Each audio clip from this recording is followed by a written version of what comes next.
is a creative force of nature. He acts, he writes, he directs, he produces. The 30-year-old made history as the youngest black playwright on Broadway with his dazzling debut, Ain't No Mo, a high-concept comedy that scored, count them, 6 Tony nominations. And now, not only is he sharing the big screen with Jamie Lee Curtis and Lindsay Lohan in Freakier Friday, he is lighting up the stage with his new play. It's called Oh Happy Day. It is a bold reimagining of Noah's Ark set at a family barbecue where secrets and faith collide. Here's a behind-the-scenes peek of rehearsals. Take a look. Inside you, you know what you got to do.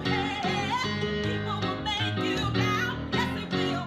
You just gotta tune in and reason. Coming up, we're going to have an exclusive performance from the play, the musical. But first, give it up for history-making, Tony-nominated superstar of the stage, Jordan E. Cooper!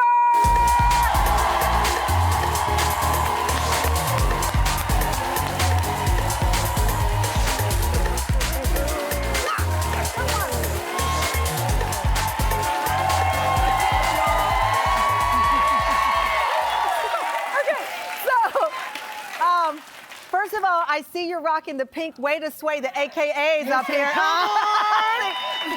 how you get on. That's the ski-wee, right? That's the Not that one. That's at the club one. Oh, that's the yin-yang twin. Yeah, that's the yin-yang twin. That's not the one. First of all, congratulations. I saw the show over the weekend.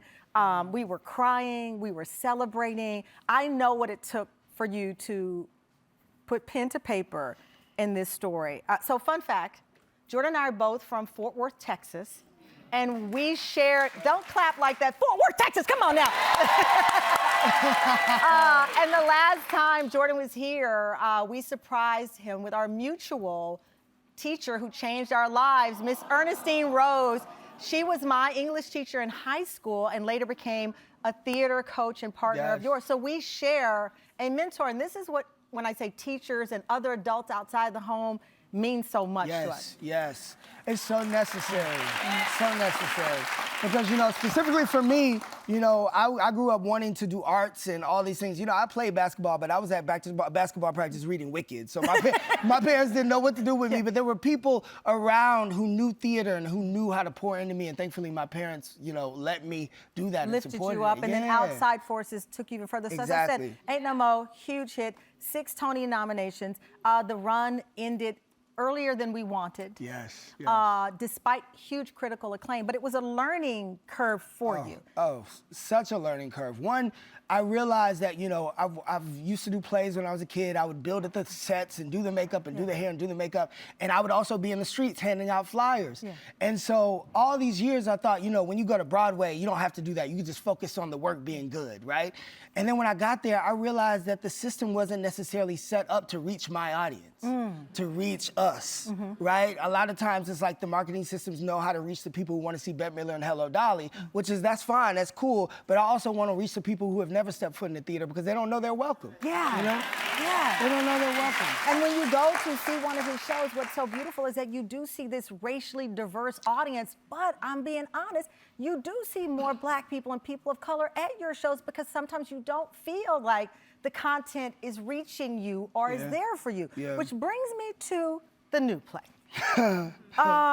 Deeply personal, because this is a adaptation of Noah's Ark where we meet this character who's been rejected, who's been turned away because he is gay. This was the most personal work ever for you. Yeah, it took me 7 years to write it. Because sometimes I realize that sometimes we're given things as artists that we're not yet mature enough to put out into the world. And I always say, you can't do that microwave art. You can't pop it in the microwave and let it come out. You gotta let it sit in the crock pot for a couple. You know how you cook neck bones? You gotta cook the neck bones real.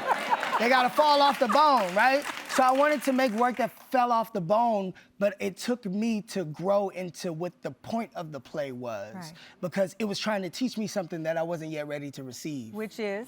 Which is that happiness is a choice. Your happiness, it's not up to your life. It's not up to your situation. It is up to you. That is something for you to pull off of a shelf and claim for yourself, you know? And I love it is also, this plays so much about forgiveness because we've all felt different forms of rejection in our lives, and it's easy to hate the person who you feel wronged you. It is harder to forgive that person. And maybe that is the way you find happiness in the forgiving of someone who, in your mind, has wronged you. Yes, because if you're holding on to that, they live in rent-free in your mind, right? If you holding on to all that, how you supposed to find peace in your day and you worried about the wound that somebody inflicted on you, you know? We see this family dynamic here where it's a grandfather, a mom, her child, and the prodigal son in so many ways, who comes home 7 years, a lot of tears went into this. Oh, yeah. We would talk, and he was just like sobbing and pouring your heart into this. How does it feel now to be at the Public Theater, packed out? And we talk about a lot of your content speaking to Southern folks, people of color. See, you're opening doors because that's the thing. New York is a melting pot, and there's so many wonderful things. But often, if you don't feel invited to the party, you stand outside. Like Chris Brown say, how you gonna be mad at the club when you outside looking at it? Exactly. You can't even get in. And you want people to be in. Yeah, because the theater is like nothing else. Theater is one of the only few art forms left where you don't interact with the screen. Yeah. You actually have to interact with actual human beings. And for that moment in that time, we are communing together. We are one. It is a human experience. I love that. You know? And I even go further than the race aspect, the ticket prices. I mean, prices are, going to Broadway, I'm like, thank goodness I have friends. Right. Because it can be out of financial as well. I'd be like, is Beyonce gonna show up? What is this?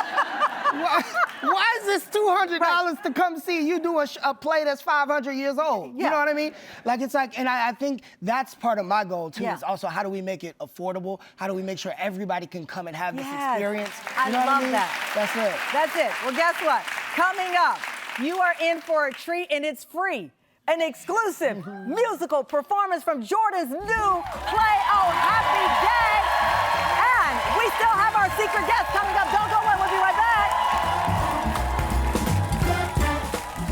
This show makes me feel like the luckiest kid in the world. Join the fun and be part of our Tam Fam audience. Go to TamronHallShow.com. See you there.